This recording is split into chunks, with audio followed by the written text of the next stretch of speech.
मित्रांनो, स्वागत आहे आपलं आपल्या एका नवीन व्हिडिओमध्ये। तर मित्रांनो, आज आपण पाहणार आहोत गावरान कुक्कुट पालनाविषयी सविस्तर माहिती।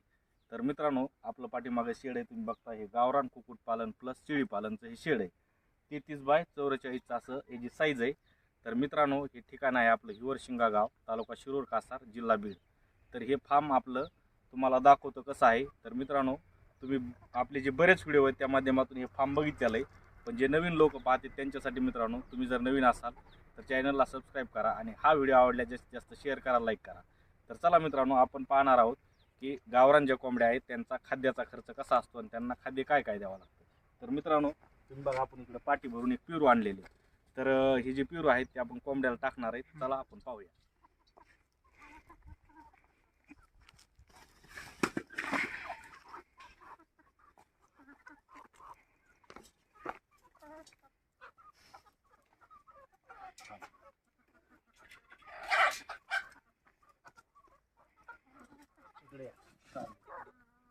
तर मित्रांनो, तुम्ही बघितले हे गावरान पिरू आहेत आणि गावरान कोंबड्या आहेत आपल्या।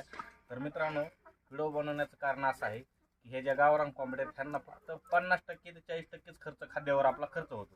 तर त्याचं कारण असं मित्रांनो, हे पिरू आपले घरचेच आहेत आणि आपल्याकडे जे शेवग्याचा पाला असन किंवा तुमचं शिवरीचा पाला असन, पालक असन आणि पलीकडे आपली गव्हाण बघा तुम्ही, शेळींसाठी बनवलेली गव्हाण आहे।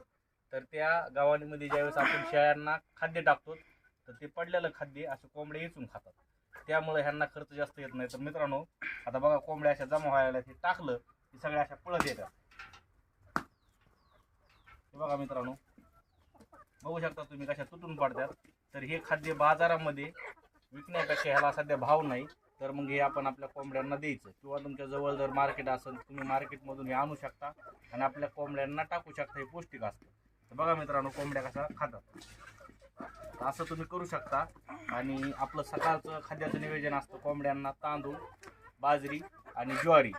तर आपण एक टाइम देतो आणि दिवसभर असंच पडलेलं खाद्य असं कोंबड्या खात असतात आणि आपलं जे शिल्लक घरचं खाद्य ते खाद्य आपण देत असतो। तर मित्रांनो बघा, तुम्ही बघू शकता कोंबड्या कसा खातात।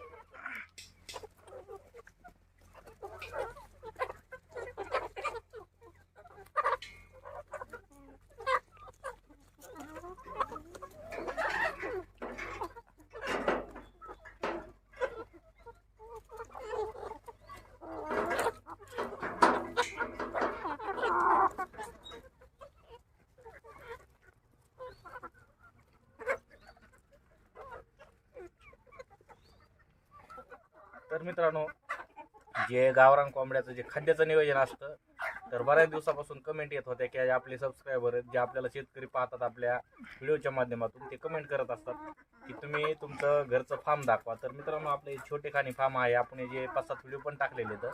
तर मित्रांनो, हे कुक्कुट पालन आणि शेळी पालनचं हे फार्म आहे।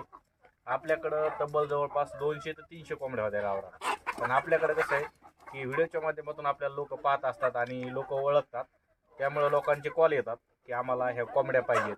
तर त्यामुळे आपल्याकडे अशा कोंबड्या दररोज विक्री होत असतात। गावरान, सोनाली, कावेरी, आपल्याकडे सर्व प्रकारच्या कोंबड्या असतात। पण आता सध्या आपण सोनाली आणि गावरान ठेवलेल्या आहेत। तर मित्रांनो, सांगण्याचं तात्पर्य असं आहे, हे ज्या गावरान कोंबड्या तुम्ही आता इथं बघू शकता, इथं दाखवा, तर ह्या गावरान कोंबड्याला आता आपण सध्या पेरू टाकलेले आहेत। तर हे पेरू सध्या मार्केटला ह्याला काहीच भाव नाही। तर मग शेतकरी काय करतात, बाजारामध्ये नेतात आणि ह्या पेरूला असं बाजारामध्ये फेकून देत असतात। तर बाजारामध्ये हे फेकून दिलेले पेरू आपण कुणाला तरी पैसे देऊन किंवा आपण स्वतःही गोळा करून आणून असं फार्मवरती टाकू शकता। जे मोठे मोठे फार्मवाले आहेत तर त्या फार्मवाल्यांना आपण हे पेरू घेऊन आपल्या फार्मवरती टाकू शकतात। तर ह्याला खर्च काय जास्त नाही, फक्त उचलून आणायचा आणि वाहनाचा तुम्हाला ह्याला खर्च येईल। आणि विशेष म्हणजे आपण ह्या कोंबड्यांसाठी किंवा आपल्या घरच्यांसाठी आपण हे पेरूचे झाडं आपल्या शेतामध्ये लावलेले।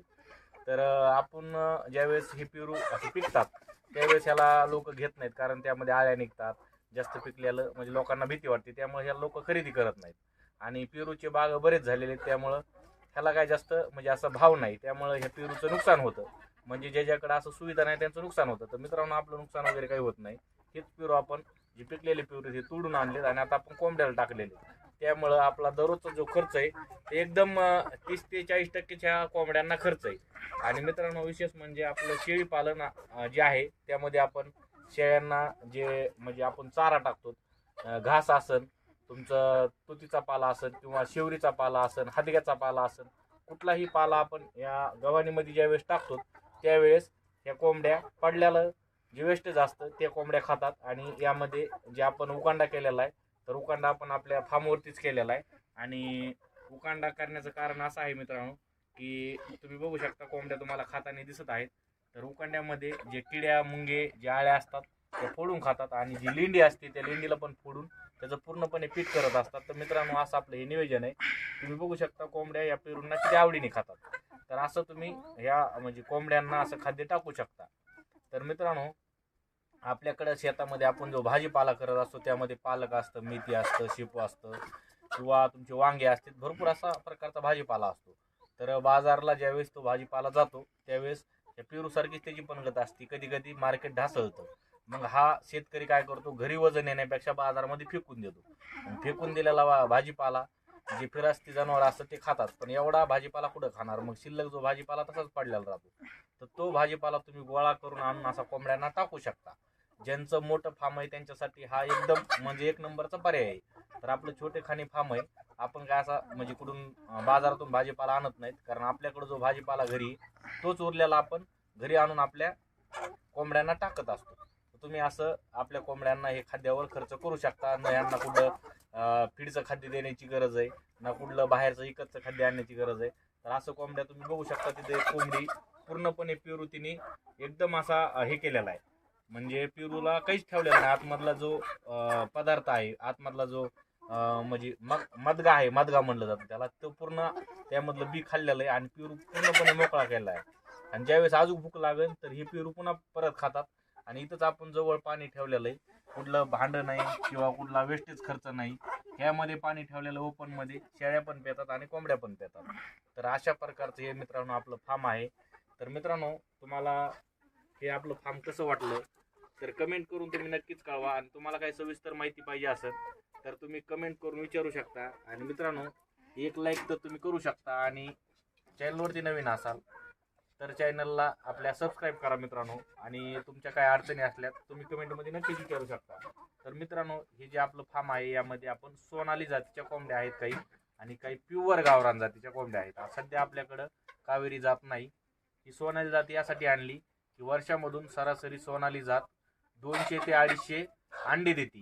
कावेरी जात देते सरासरी 150 120. आणि गावरानला तर चॅलेंजच नाही मित्रांनो. पण गावरान हे सध्या संपत आलेलं आहे, कुठंतरी गावरान भेटतं. त्याच्यामुळे आपल्याकडे जास्त गावरान पक्षी नाहीत. भविष्यात आपलं हे फार्म जे आहे त्याला मोठं करण्याचा विचार आहे आणि यामध्ये आपल्याला संपूर्ण असं कुक्कुटपालन करायचं आहे. तर मित्रांनो व्हिडिओ तुम्हाला कसा वाटला नक्की कळवा. तर मित्रांनो तुम्ही आपलं फार्म जर बघायचं जर झालं तर हे फार्म तुम्ही बघू शकता की इथं कोंबड्यांची व्यवस्था असते आणि इथं शेळ्यांची व्यवस्था असते. इकडे बघू शकता की हे आपण लाकडाचं बनवलेलं आहे. यामध्ये वरती आपण वाडे टाकलेले आहेत, जे उसाचे वाडे असतात ते टाकलेले उन्हाळ्यामध्ये, जेणेकरून कोंबड्यांना पत्रामध्ये काय होतं गरम होतं आणि या वाड्यामध्ये गरम होत नाही. त्यामुळे आपण वर वाडे टाकून इथं कोंबड्यांचं दिवसभर असं फिरण्याचं नियोजन केलेलं आहे. इथं आपलं चिंचाचं झाड आहे मित्रांनो. तर तुम्ही बघू शकता की आपण कोंबड्यांना काहीही खाद्य दिलं, गावरान कोंबड्याचं एक वेगळं असतं, त्यांना काही तुम्ही खाद्य द्या बघा तुम्ही लगेच कोंबड्या खातात. तर असं यांना 0 खर्च येतो. आणि विशेष म्हणजे कोंबड्या पण तंदुरुस्त राहतात. फिरल्यावर कोंबड्यावर तेज असतं बघा तुम्ही बघा, ते असं कोंबड्या काही पण खातात. गावरान कोंबड्याला म्हणजे असं कुठलं खाद्य दिलं तुम्ही तर कुठलं खाद्य चालतं आणि अशा कोंबड्या खातात. आणि विशेष म्हणजे हे कोंबड्या भेट पण नाही, अशा जवळ येतात. त्याच्यामुळं तुम्ही असे गावरान कुक्कुटपालन करू शकता. तर चला मित्रांनो भेटूया अशाच माहितीपर व्हिडिओमध्ये. तोपर्यंत काळजी घ्या. राम राम.